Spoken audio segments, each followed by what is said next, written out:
America में Indian professionals के लिए हालात कितनी तेजी से बदल रहे हैं, इसका अंदाजा इस बात से लगाया जा सकता है कि 2025 में 15,000 से ज्यादा इंडियन टेक प्रोफेशनल्स अमेरिका छोड़कर वापस इंडिया लौट आए। इतना ही नहीं, 2026 में भी अब तक 7,300 लोग लौट चुके हैं। एक समय जिस अमेरिकन ड्रीम को लाखों लोग अपना टारगेट मानते थे, आज उसी रास्ते पर uncertainty, lay off, visa problems और जॉब इनसिक्योरिटी बढ़ती दिखाई दे रही है। आज इस वीडियो में हम समझेंगे कि आखिर इतने इंडियन प्रोफेशनल्स वापस क्यों लौट रहे हैं, यूएस जॉब मार्केट में क्या बदल रहा है, वीजा रूल्स का क्या असर पड़ रहा है, एआई की वजह से कितनी नौकरियां इंपैक्ट हो रही हैं और मौजूदा रूल्स इंडियंस के लिए क्या कहते हैं। तो चलिए फिर जल्दी से वीडियो को शुरू करते हैं। हाय, मेरा नाम है वर्षा दुबे और आप मुझे देख रहे हैं एनबीटी टेक एड पर। हाल ही में अमेरिका में काम कर रहे एक इंडियन डेटा इंजीनियर की रेडिट पोस्ट काफी वायरल हुई। उन्होंने लिखा कि उन्होंने कुछ महीनों में 1500 से ज्यादा जॉब्स के लिए आवेदन किया, लेकिन एक भी इंटरव्यू कॉल नहीं मिला। उनकी कंपनी ने उनका H1B रिन्यूअल आगे नहीं बढ़ाने का फैसला किया। इसके बाद कई दूसरे इंडियन प्रोफेशनल्स ने भी अपने एक्सपीरियंसेस को शेयर किया और बताया कि ये प्रॉब्लम सिर्फ एक व्यक्ति की नहीं बल्कि बड़ी संख्या में लोगों को इम्पैक्ट कर रही है। रिपोर्ट के अनुसार हर साल अमेरिका 85,000 H1B वीजा जारी करता है और इनमें सबसे बड़ी हिस्सेदारी इंडियंस की होती है। 2025 में लगभग 78% H1B वीजाज इंडियंस को मिले। यही रास्ता कई बड़े टेक लीडर्स ने भी अपनाया था, जिनमें एलॉन मस्क, सत्या नडेला, सुंदर पिचाई और जयश्री उल्लास जैसे नाम शामिल हैं। लेकिन अब तस्वीर बदल रही है। टेक हायरिंग फर्म जो है उनके अकॉर्डिंग 2025 में 15,000 से ज्यादा इंडियन टेक प्रोफेशनल्स अमेरिका छोड़कर वापस लौटे और 2026 में भी ये सिलसिला जारी रहा।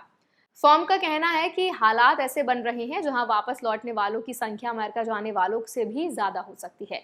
इस बदलाव की एक बड़ी वजह वीजा पॉलिसी में आए बदलाव बताए जा रहे हैं। रिपोर्ट के मुताबिक सितंबर 2025 में डोनाल्ड ट्रंप ने H1B वीजा फी को 50 गुना बढ़ाकर $1 लाख कर दिया। उनका तर्क था कि इससे अमेरिकन वर्कर्स के लिए ज्यादा मौके बनेंगे और कंपनीज विदेशी वर्कर्स पर कम डिपेंड होंगी। इसके बाद वीजा एप्लीकेशंस पर असर दिखना शुरू हुआ। यूएस गवर्नमेंट डेटा के अनुसार 2025 में H1B एप्लीकेशन 7% बढ़ी, लेकिन अप्रूवल्स लगभग 18% घट गए। वहीं 2026 में डिपार्टमेंट ऑफ होमलैंड सिक्योरिटी को अब तक 2.86 लाख एप्लीकेशंस मिली हैं, जबकि 2025 में इस संख्या 4.56 लाख से भी ज्यादा थी। यानी एप्लीकेशंस में बड़ी गिरावट देखने को मिली है। दूसरी बड़ी चुनौती जॉब्स की है। रिपोर्ट के अनुसार एआई और कॉर्पोरेट रिस्ट्रक्चरिंग की वजह से टेक सेक्टर में बड़े पैमाने पर ले ऑफ हुए हैं। Layoffs.fyi के आंकड़ों के मुताबिक 160 से ज्यादा टेक्नोलॉजी कंपनीज मिलकर 1.16 लाख से ज्यादा कर्मचारियों की छटनी कर चुकी हैं। मेटा ने अपने वर्कफोर्स का लगभग 10% कम किया है। Coinbase, block, snap, Cisco, Oracle, Microsoft और अमेजॉन जैसी बड़ी कंपनीज भी हजारों जॉब्स कम कर चुकी हैं। यहाँ एक इंपॉर्टेंट रूल समझना बहुत जरूरी है। अगर किसी H1B होल्डर की नौकरी चली जाती है तो उसके पास नई नौकरी ढूंढने के लिए सीमित समय होता है। वर्कर को 60 दिनों के अंदर नया एम्प्लॉयर ढूंढना होता है ताकि वो अमेरिका में अपना स्टेटस बनाए रख सके। मौजूदा जॉब मार्केट में ये पहले से ज्यादा कठिन हो गया है। रिपोर्ट में एआई के बढ़ते इम्पैक्ट का भी जिक्र किया गया है। कई कंपनीज कह रही हैं कि वो एआई इंफ्रास्ट्रक्चर पर भारी निवेश कर रही हैं और इसी वजह से वर्कफोर्स कम की जा रही है। मेटा इस साल एआई इंफ्रास्ट्रक्चर पर $145 बिलियन तक खर्च करने की योजना बना रही है। हालांकि कुछ एनालिस्ट का मानना है कि कई कंपनीज एआई को कॉस्ट कटिंग का एक बड़ा कारण बनाकर भी पेश कर रही हैं।